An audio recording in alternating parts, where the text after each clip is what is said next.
6 বছর পর রাষ্ট্রীয় অনুষ্ঠানে সেনাকুঞ্জে যাচ্ছেন খালেদা জিয়া। পুরনো পুলিশকে জোড়াতালি দিয়ে চালাতে হবে বললেন ডক্টর ইউনূস। জানাবো রাজনৈতিক চাওয়া ও কূটনৈতিক চেষ্টা আওয়ামী লীগের জন্য কি অর্থ বহন করছে। এবং সর্বশেষ জানাবো অন্তর্বর্তী সরকার গঠনের পর সচিবালয়ে প্রথম বৈঠক। এতক্ষণ শুনছিলেন সংবাদ শিরোনাম, এবারে বিস্তারিত। তবে তার আগে অনুরোধ থাকবে আমাদের চ্যানেলটি সাবস্ক্রাইব করে বেল আইকনটি ক্লিক করুন। 6 বছর পর রাষ্ট্রীয় অনুষ্ঠানে সেনাকুঞ্জে যাচ্ছেন খালেদা জিয়া। সশস্ত্র বাহিনী দিবস উপলক্ষে বৃহস্পতিবার সেনাকুঞ্জের অনুষ্ঠানে যোগ দিতে যাচ্ছেন বিএনপি চেয়ারপারসন খালেদা জিয়া। এর মাধ্যমে 6 বছরেরও বেশি সময় পর জনসম্মুখে কোনো অনুষ্ঠানে যাচ্ছেন সাবেক এই প্রধানমন্ত্রী। বিএনপির চেয়ারপারসনের মিডিয়া উইংয়ের সদস্য শায়রুল কবির খান এই তথ্য নিশ্চিত করেছেন। তিনি জানান, প্রধান উপদেষ্টার কার্যালয়ে সশস্ত্র বাহিনী বিভাগ থেকে 21শে নভেম্বর সশস্ত্র বাহিনী দিবস উপলক্ষে ম্যাডামকে আমন্ত্রণ করা হয়েছে। বিকেল 3টায় তিনি সেনাকুঞ্জের অনুষ্ঠানে অংশ নেবেন। এর আগে 2018 সালের 5ই ফেব্রুয়ারি সিলেট সফর করেন খালেদা জিয়া। সেটাই ছিল তার সবশেষ জনসম্মুখে যাওয়ার ঘটনা। আর সবশেষ 2012 সালের সশস্ত্র বাহিনীর অনুষ্ঠানে তিনি যোগ দিয়েছিলেন। জানা গেছে, সশস্ত্র বাহিনী দিবস উপলক্ষে বেগম খালেদা জিয়া ও তারেক রহমান সহ বিএনপির 26 নেতাকে আমন্ত্রণ জানানো হয়েছে। মঙ্গলবার দুপুরে বিএনপি চেয়ারপারসনের কার্যালয়ে আমন্ত্রণপত্র গ্রহণ করেন খালেদা জিয়ার একান্ত সচিব ABM আব্দুস সাত্তার। পুরনো পুলিশকে জোড়াতালি দিয়ে চালাতে হবে বললেন ডক্টর ইউনূস। অন্তর্বর্তী সরকারের নির্বাচন দেওয়ার জন্য জনপ্রশাসন ও ভালো পুলিশের প্রস্তুতির বিষয়ে প্রধান উপদেষ্টা অধ্যাপক ডক্টর মোহাম্মদ ইউনূস বলেছেন, চেষ্টা করছি আর কি, যা যা করতে হয় সেগুলো জোড়াতালি দিয়ে চালাতে হবে। আমরা তো আর নতুন পুলিশ আনতে পারবো না, এই পুরনো পুলিশকে জোড়াতালি দিয়ে চালাতে হবে। তিনি বলেছেন, আমলাতন্ত্রকে নিয়ে জোড়াতালি দিয়ে চালাতে হবে। সেই জোড়াতালি দিতে গেলে দেওয়ার সময় আমরা ভুলভ্রান্তি করব, ভুল বুঝবো, সেটাও হতে পারে। এর মধ্যে অন্তর্বর্তী সরকারের সবাই চেষ্টা করে যাচ্ছে। তিনি বলেন, এই অভ্যুত্থানের ধকল সয়ে মানুষ আস্তে আস্তে সুস্থির হওয়ার চেষ্টা করছে, কিন্তু পুলিশ পাচ্ছে না। এখনো সব পুলিশ কাজে আসেনি, তারা ভয় পেয়ে গেছে। কাজেই এদিকে পুলিশ নেই, ওদিকে মানুষের অস্থিরতা। কে কোথায় আছে, কি করছে, হঠাৎ করে এই অভ্যুত্থান ঘটল। একটু সুস্থির হতে সময় লাগছে। আমরাও বোঝার চেষ্টা করছি কোথা থেকে শুরু করব। সব তো লণ্ডভণ্ড অবস্থা। অর্থনীতি লণ্ডভণ্ড, ব্যাংকিং সিস্টেম লণ্ডভণ্ড, ব্যবসা বাণিজ্য লণ্ডভণ্ড, বৈদেশিক মুদ্রার রিজার্ভ তলানিতে। এগুলো নিয়ে প্রতিদিনই প্রতিবেদন প্রকাশ হচ্ছে। কিছু কিছু জায়গায় সরকারের দক্ষতা নিয়ে প্রশ্ন ওঠার বিষয়ে তিনি বলেন, মানুষের অভাব তো থাকবেই, আর আমরা তো এই কাজের মানুষ না। আমাদের তারাই পছন্দ করে নিয়ে আসছে, কাজেই আমরা যতদূর পারি ততদূর করি। ভুল ত্রুটি হবে স্বাভাবিক, ভুল ত্রুটির মধ্যেই কাজ করতে হচ্ছে। যতটুকু আমাদের সাধ্যের মধ্যে কুলায় সেভাবেই চেষ্টা করছি। আর যেগুলো অসম্পূর্ণতা আছে আমরা চেষ্টা করি কিভাবে সম্পূর্ণ করব। রাজনৈতিক চাওয়া ও কূটনৈতিক চেষ্টা আওয়ামী লীগের জন্য কি অর্থ বহন করছে।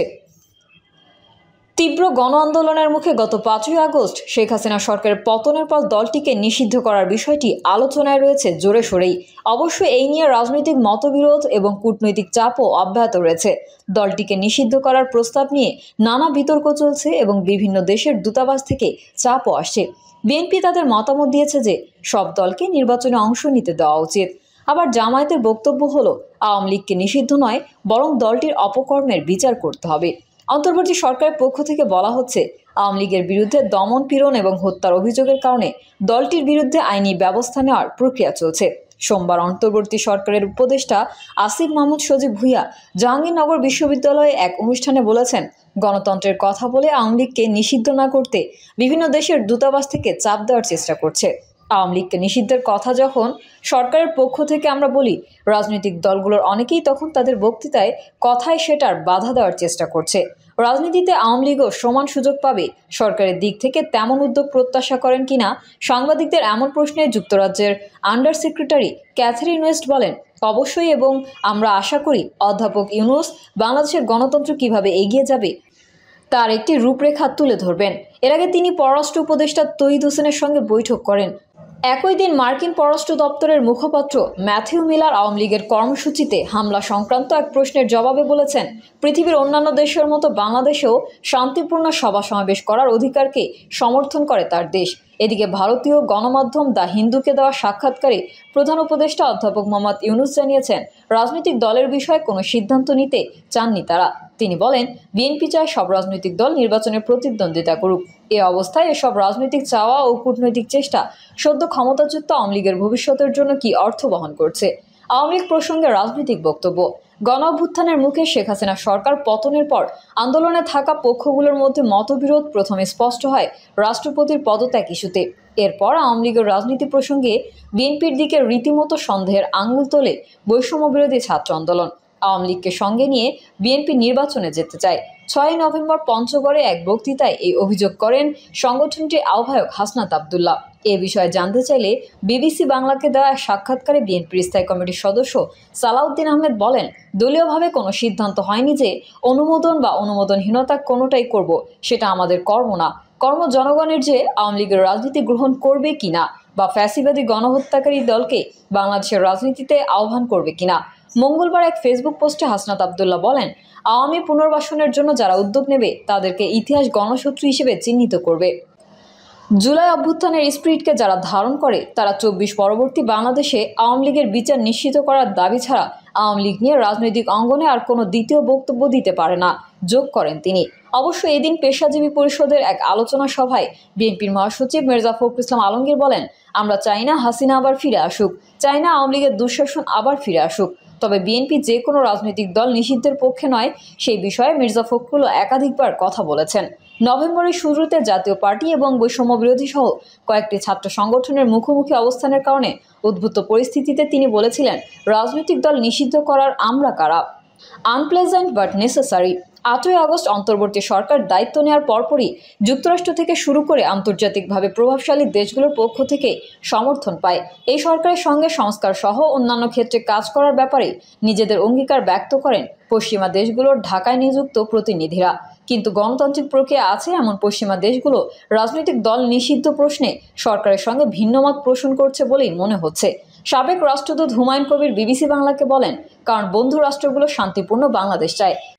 কাউকে এক্সক্লুড করতে গেলে সংঘাতের আশঙ্কা বাড়ে। সেই জন্যই বন্ধু রাষ্ট্রগুলো তাগিদ দিচ্ছে যাতে অন্তর্ভুক্তিমূলক ব্যবস্থায় রাজনৈতিক প্রতিদ্বন্দ্বিতাকে নেওয়া যায়। এটা আনপ্লেজেন্ট বাট নেসেসারি, যোগ করেন কবির। কূটনৈতিকদের যেই তৎপরতার কথা বলা হচ্ছে তা অস্বাভাবিক নয় বলে মনে করেন জাহাঙ্গীরনগর বিশ্ববিদ্যালয়ের আন্তর্জাতিক সম্পর্কের শিক্ষক অধ্যাপক শাহাব এনাম খান। আওয়ামী লীগের ব্যাপারে বৈষম্য বিরোধী ছাত্র আন্দোলন সহ বিভিন্ন রাজনৈতিক সংগঠনের তীব্র ক্ষোভের ব্যাপারটি তাহলে কিভাবে দেখা হচ্ছে? এমন প্রশ্নে অধ্যাপক খানের বিশ্লেষণ, আন্তর্জাতিক সম্প্রদায়ের গণতন্ত্র সম্পর্কে ধ্যান ধারণার সঙ্গে বাংলাদেশের অভ্যন্তরীণ রাজনীতির একটা ফারাক আছে। বিদেশিরা যেভাবে বাংলাদেশের দলগুলোকে দেখছে সেভাবে বাংলাদেশের জনগণ সবসময় দেখেছে বলে মনে হয় না, বলেন তিনি। আন্তর্জাতিক সম্পর্কের এই শিক্ষকের ধারণা, আগামীতে কূটনীতিকদের তরফে এমন তৎপরতা আরও বাড়তে পারে। রাজনৈতিক চাওয়া ও কূটনৈতিক চাপের প্রভাব কি? অন্তর্বর্তী সরকার দায়িত্ব গ্রহণের পর থেকেই শেখ হাসিনা সহ আওয়ামী লীগের মন্ত্রী এমপিদের বিরুদ্ধে গণহত্যার অপরাধে বিচারের কথা বলে আসছে। শেখ হাসিনার বিরুদ্ধে তদন্ত রিপোর্ট দেওয়ার জন্য 1 মাসের সময় বেঁধে দিয়েছে আন্তর্জাতিক অপরাধ ট্রাইব্যুনাল। এদিকে মঙ্গলবার আইন উপদেষ্টা আসিফ নজরুল জানিয়েছেন, আন্তর্জাতিক অপরাধ ট্রাইব্যুনালে আইনের কিছু সংশোধনী আনার জন্য বুধবার উপদেষ্টা পরিষদে তোলা হবে।